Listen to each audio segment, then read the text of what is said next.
बिस्मिल्लाहिर्रहमानिर्रहीम। अस्सलाम वालेकुम। कैसे हैं आप लोग? आई होप आप लोग बिल्कुल ठीक ठाक होंगे। हम भी अल्लाह का शुक्र है बिल्कुल ठीक ठाक हैं।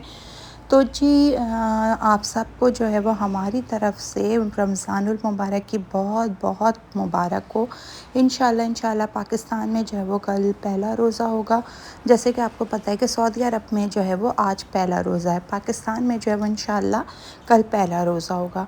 तो जी तमाम घरों में जो है वो रौनकें लग जाएंगी रोज़ों की, अफ्तार की, सहरी की। जो एक हमारी होता है ना कि एक अजीब सी रौनक होती है, एक पुरनूर सा ना माहौल बन जाता है और बहुत ज़्यादा अच्छा लगने लगता है। जो लोग रोज़े नॉर्मल नहीं भी रखते ना, वो भी रमज़ानों में पूरे पूरे रोज़े रखते हैं, क्योंकि आपका माहौल इस तरह का बन गया होता है कि आपका ख़ुद भी अंदर से दिल चाहने लगता है कि आप जो है वो रोज़े रखें। और फिर ज़ाहिर है अल्लाह ने आपसे वादा किया है कि वो शैतान को जो है वो रमज़ानुल मुबारक के महीने में जो है वो बंद कर देता है। तो फिर जब शैतान बहकाता नहीं है तो फिर हम जो है वो रोज़ों की तरफ आ जाते हैं। तो जनाब यहाँ पर हम भी जो है वो आज पहली सहरी की तैयारी करेंगे, सालन बनाएंगे और आपको भी दिखाएंगे कि हमने पहली सहरी में कौन सा सालन बनाया है। और इंशाल्लाह रात को सुबह में सहरी होगी तो फिर हम ये खाएंगे। तो बस आपके साथ शेयर करती हूँ कि हमने आज कौन सा सालन बनाया है जो कि हम सुबह सहरी में खाएंगे।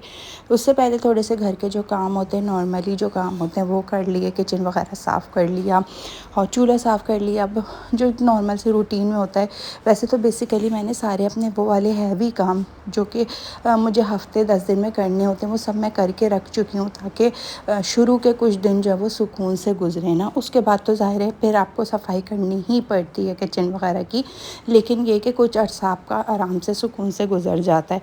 तो जनाब ये जो है वो हम चूल्हा साफ़ कर लेंगे। उसके बाद आज हम जो है वो देसी मुर्ग़ का सालन बनाएंगे।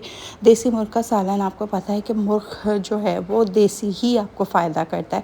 जो फार्मी मुर्गा होता है वो या मुर्गी होती है वो आपको फ़ायदा नहीं करती है। तो कोशिश किया करें कि जब भी खाना पकाएं, मुर्गी पकाएं तो फिर देसी मुर्गी पकाएं। भले से देर से गलती हो, लेकिन ये कि उसका टेस्ट अच्छा आता है और वो फिर ज़ाहिर है हमारी बॉडी के लिए फ़ायदेमंद भी होती है। तो जनाब यहाँ पर बस आज हम बनाएंगे मिट्टी की हांडी के अंदर ये कर अपना ना देसी मुर्ग़ को। मिट्टी की हांडी एक तो बहुत ज़्यादा मतलब आपको खाने में, आपका खाना इसमें बहुत ज़्यादा मज़ेदार बनता है और फिर ये आपके हेल्थ के लिए भी अच्छा होता है। यहाँ पर हमने बस एक प्याज को ग्राइंड कर लिया था। उसके बाद तमाम गरम मसाला, जो खड़ा गरम मसाला हमारे पास होता है, वो सारा का सारा हमने इसके साथ ही शामिल कर दिया है। अब जो है वो जब हमारी प्याज का कलर चेंज होने लगेगा तो फिर हम इसके अंदर दूसरी चीज़ें शामिल करेंगे। लहसुन अदरक हमने साथ ही शामिल कर लिया ताकि सब कुछ एक साथ जो है ना वो हमारा भुन जाए। अच्छा, देसी मुर्गी भी मैंने जो है वो सिरके में भिगो के रखी हुई है यहाँ पर, और वो मैं अब इसके अंदर शामिल करूँगी। जनाब थोड़ा सा हम जो है वो एक अपना पेस्ट बनाएंगे। उसके अंदर हम अपना बेसिक मसाला डालेंगे, हल्दी डालेंगे 1 टेबल स्पून या 1.5 टेबल स्पून हम इसके अंदर धनिया पाउडर डालेंगे। कुटी मिर्च अपने टेस्ट के अकॉर्डिंग डाल दीजिएगा, पिसी मिर्च भी आप अपने टेस्ट के अकॉर्डिंग डालिएगा, नमक डालिएगा और इसका एक अच्छा सा पेस्ट बना लेंगे हम ना। क्योंकि हम ये पेस्ट इसलिए करके मतलब पानी के अंदर ये मसाला इसलिए करके हम डालते हैं क्योंकि फिर हम जब इसको अपनी हांडी में डालें ना तो फिर ये लगे नहीं, वरना फिर ये होता है कि जैसे ही मसाला डालो ना तो वो लगना शुरू हो जाता है। यहाँ पर हमारे देखे जनाब इसके अंदर हल्का सा उबाल आना शुरू हुआ है। तो जनाब मैंने ये मसाला भी इसके अंदर शामिल कर दिया। पहले मैंने आपसे कहा था कि मैंने जो है वो थोड़ा सा इसका कलर चेंज करना, फिर मैंने सोचा कि जब मैंने सबको भूनना ही है तो फिर मैं भी इसको भी मैं साथ में ही मसाले को शामिल कर देती हूँ और इसको भी भून लेती हूँ एक साथ ही। तो जनाब जब तक हमारा मसाला भुन रहा है हम यहाँ पर अपनी चिकन को इसके अंदर से निकाल लेंगे। और आप देखें ना तो नॉर्मल जो चिकन होती है उससे हमारी देसी मुर्गी का कलर भी थोड़ा सा चेंज होता है ये, और इसकी बोन्स वगैरह भी जो होती हैं वो काफ़ी मजबूत होती हैं।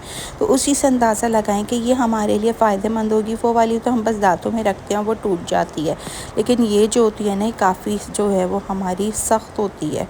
तो जनाब वहाँ पर हमारा मसाला जो है वो तकरीबन भुन चुका है। ये देखें आप, इसका ऑयल ऊपर आ गया है। अब हम अपनी जो है ना मुर्गी इसके अंदर शामिल कर देंगे। ये बहुत ज़्यादा मज़ेदार बनता है और इसको इसको इसी तरह से आप ज़रा शोरवे टाइप बनाएंगे ना, तो यकीन जाने ये आप लोगों के लिए इतना फ़ायदेमंद होगा और आप लोगों को इसको खाने से प्यास भी कम लगेगी। अच्छा, यहाँ पर आप लोग सोच रहे होंगे कि मैंने टमाटर तो इसके अंदर शामिल नहीं किए हैं। अच्छा, मैं हमेशा जो है ना मसाला डाल के, और कोई सा भी गोश्त बना रही हूँ ना, तो मैं गोश्त डाल के पहले भूनती हूँ और जब भुन जाता है ना तो उसके बाद मैं टमाटर शामिल करती हूँ। मैं फ़ौरन टमाटर नहीं शामिल कर देती हूँ। वहाँ पे मेरी जो है वो मुर्गी अभी भुन रही है, वो मैं आहिस्ता आहिस्ता भून रही हूँ।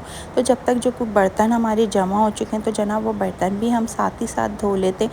मुझे बताइएगा आप लोगों में से किसकी ये हैबिट है कि आप लोग भी साथ साथ किचन समेटते रहते हैं। मुझे होता है मैं साथ साथ ही ना किचन समेटती रहूँ, किचन ज़्यादा फैले नहीं। तो बस यहाँ पर कुछ बर्तन है वो धो लेंगे, बार बार जाकर अपनी हांडी को चलाते रहेंगे ताकि हमारी जो है वो चिकन चारों तरफ से अच्छी तरह से भुन जाए। तो जी आपके घरों में भी जो है वो सहरी की तैयारियां हो रही होंगी। आप लोग जो है वो क्या क्या बना रहे हैं कमेंट करके ज़रूर बताइएगा। जिस तरह से हमारे यहाँ आज जो है वो शोरवे का सालन बन रहा है, जो कि हम रोटी के साथ चूर के आराम से खा सकते होंगे। और राइस नहीं मैं खाती हूँ, ज़्यादातर हम लोग जो है वो रोटी खाते हैं, इसलिए कि राइस से आपको प्यास लगती है और आपका थोड़ी देर बाद आपको भूख भी लगने लगती है। तो बच्चों के लिए पराठे वगैरह बना लेते हैं, मैं और मेरे हस्बैंड जो हम रोटी से खा लेते हैं। अब यहाँ पर जनाब देखिए, जब मेरी मुर्गी अच्छी तरह से भुन गई तो हमने इसके अंदर जो है वो टमाटर शामिल कर दिए। टमाटर बस 2 ही टमाटर का मैंने पेस्ट इसके अंदर शामिल किया है। और अब जो है वो देखें इसमें अच्छा खासी पानी हो चुका है। तो जनाब हम इसको थोड़ा सी देर ढक देंगे, हमारा गोश्त भी साथ साथ गलता रहेगा और हमारे टमाटर भी साथ साथ भुनते रहेंगे ऐसे। तो जनाब यहाँ पर जैसे ही उबाल आना शुरू हो तो इसको ढक्कन ढक दीजिएगा और इसको आप जो है वो गलने के लिए छोड़ दीजिएगा।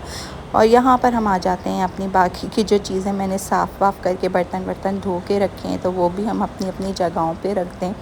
बस ये जो है ना हमारा टाइम जो है ना वो सेफ़ हो जाता है इस तरह से, अगर हम जो है वो किचन में खाना पकाने के साथ साथ जो है वो अपना किचन भी समेटते रहें ना, तो फिर ये होता है कि टाइम जो है वो हमारा सेफ़ हो जाता है और हम जल्दी ही किचन से फ़ारिग हो जाते हैं। वरना फिर नॉर्मली ये होता है कि फिर आप ज़ाहिर है खाना पकाएंगे, उसके बाद आप पूरा किचन साफ़ करेंगे तो टाइम लगेगा। तो हर टाइम को मैनेज करने के लिए जो है वो थोड़ा सा जो है ना वो टेक्निक लगानी पड़ती है, उसके बाद जनाब हमारा काम अच्छे से हो जाता है। यहाँ पर हम दोबारा देख रहे हैं जनाब अपने सालन को, और फिर हम जो है वो बंद कर देंगे क्योंकि अभी पूरी तरह से इसके अंदर उबाल आया नहीं है। इसी वजह से मैं देख रही थी कि अगर उबाल आ जाता है तो फिर हम इसके फ्लेम को थोड़ा सा स्लो कर देंगे। अब यहाँ पर जनाब हमारा सालन जो है वो तकरीबन बिल्कुल तैयार हो चुका है। आप बोटियों से देख सकते हैं कि ये बोटियाँ गल गई हैं। जो आपकी जब हड्डी छोड़ने लगे ना बोटी, तो उससे अंदाज़ा कर लिया करें कि गोश्त जो है वो बहुत अच्छे से गल गया है। तो यहाँ पर भी हमारा गोश्त जो है वो बहुत अच्छे से गल गया और खुशबू इसकी कोई इतनी ज़्यादा मज़ेदार आ रही थी ना, यकीन जाने के दिल चाह रहा था अभी ही बैठ जाओ और सैरी कर लो। अच्छा, अभी हम ना इसको थोड़ा सा और भूनेंगे, इसलिए कि हमने इसके अंदर टमाटर शामिल किए हुए ना, तो हम इसको अच्छी तरह से भून लेंगे। यहाँ पर तकरीबन मेरा पानी जब ख़त्म हो गया था और भुन गया था, ऑयल ऊपर आ गया था, तो अब हमें जितना शोरवा रखना था इसके अंदर, हमने उतना शोरवा इसके अंदर शामिल कर दिया, यानी पानी शामिल कर दिया। ये थोड़ा सा पतला रखा जाता है इसलिए कि इसके अंदर ज़्यादातर ये होता है कि रोटी को चूर के खाया जाता है, ये बहुत ज़्यादा गाढ़ा नहीं बनता है। लेकिन अगर आप चाहते हैं कि आप थोड़ा सा इसको गाढ़ा रखना, तो आप इसको गाढ़ा भी रख सकते हैं। यहाँ पर मुझे जितना शोरवा रखना था मैंने उसी लिहाज से इसके अंदर पानी शामिल किया। उसके बाद पानी शामिल करके मैंने इसको 10 मिनट और पकाया। उसके बाद मैंने इसके अंदर जनाब जो है वो अपना गरम मसाला पिसा हुआ शामिल कर दिया। गरम मसाला मोस्टली हमेशा लास्ट में शामिल किया करें, इससे आपका सालन का कलर जो है वो चेंज नहीं होगा, वरना अक्सर हमारे सालन का कलर जो है वो ब्राउन आता है।